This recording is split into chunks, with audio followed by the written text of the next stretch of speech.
Holland, and then sort of the swing guys that we have heard are going to be a combination of Brault and Cole in that 5 spot. So those are 6 guys that we know. They're going to carry 15. So if you take a look at the 9-man bullpen in the situation, you're going to have Kyle Crick in there. You are going to have Feliz. You're going to have Richard Rodriguez. You're going to have Nick Birdie.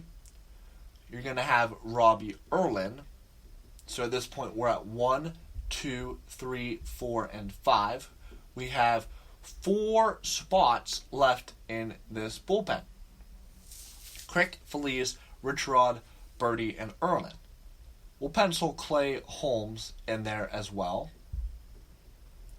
We'll put Chris Stratton in that bullpen. So now we have our 8 and 9 spots. You got Crick, you got Feliz, Richard Rodriguez, Nick Birdie, Robbie Erlin, Clay Holmes, and Chris Stratton. The question comes is, who takes those 8 and 9 spots that are going to be taken in these next couple of days as the Pirates gear up and get ready for opening day. Now, if I had to say 8 and 9, I would go with Neverauskas, 8, and I would go with Howard at 9. So that is my bullpen. It's Kyle Crick as the closer, Michael Feliz, Richard Rodriguez, Nick Birdie, Robbie Erlin, Clay Holmes, Chris Stratton, Dovidas Neverauskas, and Sam Howard. And those 8 and 9 might be a little bit more difficult to fill out per se, but I think it does its job. And when you take a look at some of the depth options that the Pirates have, we take a look at their depth chart here when it comes to relief pitchers. It's getting a little bit scanty now, given the fact that they have lost Hector Noesi, potentially Keone Kela, and Cedarland will be back at some point. But it's an interesting, I guess, dilemma, you could call it, that the Pirates are facing in this situation with the 15 guys that they know they're going to have. I guess Miguel Del Pozo could also be thrown into the mix with Neverauskas. So I would say Crick is a lock, Feliz lock, Richrod, Birdie. And when it comes to what the actual 26-man roster, they're only going to be able to have 7 guys in this bullpen. So the guys like Neverauskas or Howard, and the real interesting thing is when you talk about Crick, Feliz, Richrod, Birdie, and Erlin, those 5 guys appear to be locks. Kela could be back at some point. What are they going to do with Cedarland? He's a big question mark. And then there's also Miguel Del Pozo, who you can look at as a potential guy. He is a lefty. And I think that final lefty spot is going to be a battle between Del Pozo and Howard. I would rather have Sam Howard be the guy, but Del Pozo has every right to be in that competition right there with Sam Howard. And obviously this bullpen is going to shrink down with Cedarland potentially, definitely Kela. So let's say Kela cuts Stratton out of the mix, and Neverauskas and Howard are already gone in this scenario, right? So Kela's back. And then what happens to Clay Holmes? Because you want to have that second lefty. So whether it's Howard or Del Pozo, you cut Holmes out and move Howard or Del Pozo into that situation. Or if both of them are struggling, then you would keep a Holmes, or you would keep a Stratton, or you would see what's going on with Dovidas Neverauskas. So the bullpen is definitely a very fluid situation. And it's one that we'll continue to discuss. And as we get more news on the Kela situation, on the Cedarland situation, we'll continue to update you guys. For the most up-to-date news, I know I'm only here on the podcast once a week with you guys for an hour, but for the most up-to-date news, you can give me a follow on Instagram at Bucks Dugout. That's BUCS Dugout, all one word, all lowercase. So give that a follow on Instagram. We provide the up-to-date news, info, anything you need for your Pirates viewing is all there. We try to go through it here on the show every week, but we only have an hour to go through it, and there is a lot a lot to still dive into, and I have an interesting segment planned for us to wrap up the show here. In dedication to the Pittsburgh Pirates putting a strong emphasis on defense for the upcoming 60-game 2020 season, let's take a look back at the best defenders at each position in Pirates history. Defense can sometimes be a team's best asset in any sport. This can include defense being more valuable to a team than their offense might be. Remember, even if a team is struggling offensively, if they limit how many runs their opponents score, they will still be difficult to beat. In 2020, it appears that this will be the case for the Pittsburgh Pirates. Defense not only can be useful in run prevention, but it helps out the pitcher in more ways than one. A good catcher can be the difference between a confident pitcher and tepid one. Having a catcher that is a good framer can also help a pitcher throw more strikes. A good defense can make or break a game. Today, I wanted to see who were the best defensive players in Pittsburgh Pirates history at each position. These players were the best at each position defensively during their Pirates career. So, without further ado, let's get into our first player on our list. We will start with the man who will be behind the plate on the franchise's all-defense team. That is catcher Tony Pena. Tony Pena was the primary catcher for the Pittsburgh Pirates throughout a big chunk of the 1980s. Although he was actually a pretty good batter for a catcher, Pena was mostly known for his defensive prowess. Pena took home 3 straight National League Gold Glove Awards from 1983 to 1985. And unlike some Gold Glove Award winners, the ones Pena won were well-deserved. Throughout his time with the Pittsburgh Pirates, Pena had plus 45 total zone runs above average. That's the highest mark of any Pirates catcher, including DRS leaders. According to Fangraphs positional adjustments, Pena's defense had a plus 91 rating in his time with Pittsburgh. Pena was great at keeping runners at bay, catching just under 40% of them at 39.5%. All told, he has a fantastic 10.6 D-WAR, and the 7 total seasons he appeared in the Pirates and averaged 1.5 D-WAR a season. Pena would then go on to be involved in one of the biggest trades in franchise history. On April 1st, 1987, the Pirates traded Pena to the St. Louis Cardinals. In return, the team received Andy Van Slyke and Mike LaValliere. Van Slyke became one of the best center fielders in the NL, while LaValliere became a mainstay behind the dish for the Bucs.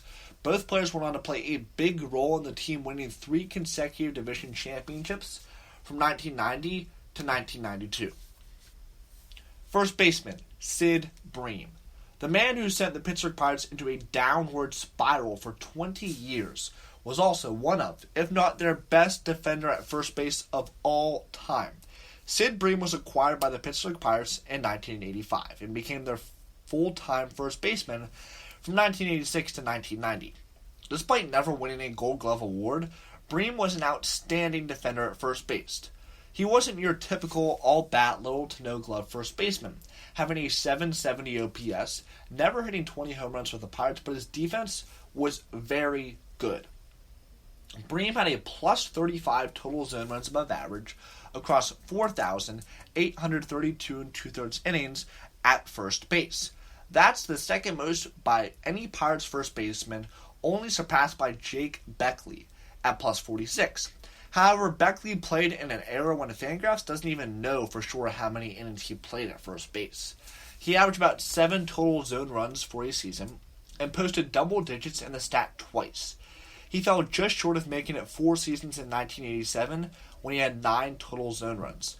Following the 1990 season, Bream became a free agent. After hitting free agency, he signed with the Atlanta Braves. As you all know, he would then bite the Bucs with his infamous slide on that terrible October night in 1992, and was arguably the worst moment in the history of Pittsburgh sports. Next man up, Hall of Famer Bill Mazeroski at second base. You saw this coming from a mile away. Bill Mazeroski is arguably the best defensive second baseman in the history of Major League Baseball, while also being a top 20 all-time defender regardless of position. Through 17 years, Maz established himself as a defensive wizard up the middle. For starters, Maz has plus 148 total zone runs above average. The only Pittsburgh Pirate with a higher mark is an outfielder we'll get to in a bit. But of all time, he is tied with Willie Mays, Robin Ventura, and Jesse Barfield as one of the 20th greatest defenders and third best at second base of all time per total zone runs. Then there's his defensive WAR at plus 24. He ties with George Davis as the 24th best defender of all time, regardless of position. He posted a 1+ DWAR in a season 12 different times. Gold Glove awards obviously aren't a great measure of how good a fielder is, but Maz captured the award 8 times, which is just one short of the all-time National League leader Ryne Sandberg, who has 9.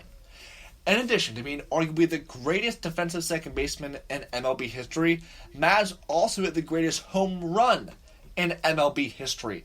To this day, he remains the only player to ever hit a walk-off home run in Game 7 of the World Series. Next man up is third base, Josh Harrison. Throughout the Pittsburgh Pirates' history, they've never had a real go-to answer as the best defensive third baseman of all time, like at second. But that doesn't mean they don't have any good hot corner defenders in their history.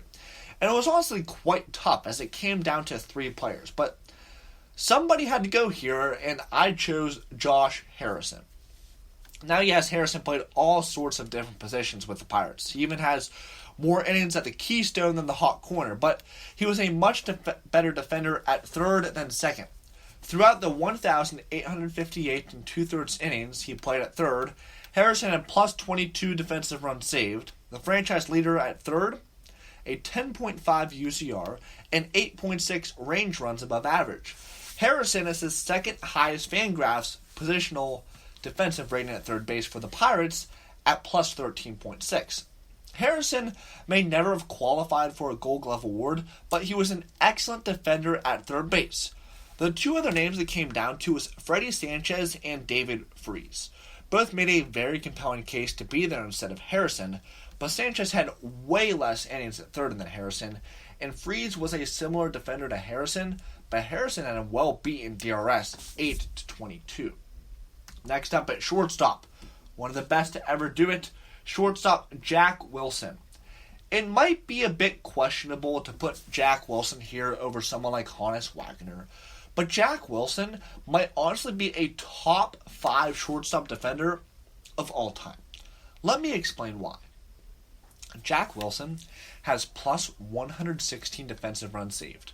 Only one other shortstop has at least 100 DRS. That being all-time great defender already, Andrelton Simmons, at plus 193. He's also just one of 14 fielders of all time to have reached the triple-digit DRS mark. Wilson also had quite a high total zone mark of plus 76. On the other hand, Wagner only had plus 67 total zone runs above average. Wilson also had an outstanding 41.3 UZR. That ranks 6th all-time and tops among all Pittsburgh Pirates defenders. Although Wilson may not have had the best of range with just 0.5 range runs above average, you can't deny the defensive value he brought to the table. All told, Wilson has an outstanding defensive WAR mark of 18.3 with the Pirates, and 21 in his entire career, including reaching the 1 DWAR mark in a single season 10 times. That ties him with Hall of Fame second baseman Nellie Fox for the 47th highest mark of all time. Despite all of this, Wilson never won a Gold Glove award. Why, you may ask? Well, Wilson was never the flashiest of players and played on some not very popular and unexciting Pittsburgh Pirates teams of the early to late 2000s. Gold Glove awards before the early to mid 2010s were mainly about who was popular and who made the flashy plays, not about who was actually good. For example, in 2005, Jack Wilson's best defensive season, he had a 4.1 DWAR, plus 32 DRS, plus 14.3 UZR, and plus 8 range runs above average. The Gold Glove award winner that year, Omar Vizquel, had plus 1 DRS, plus 6.9 UZR, and plus 5.5 range runs above average. Good numbers, but pale in comparison to Wilson.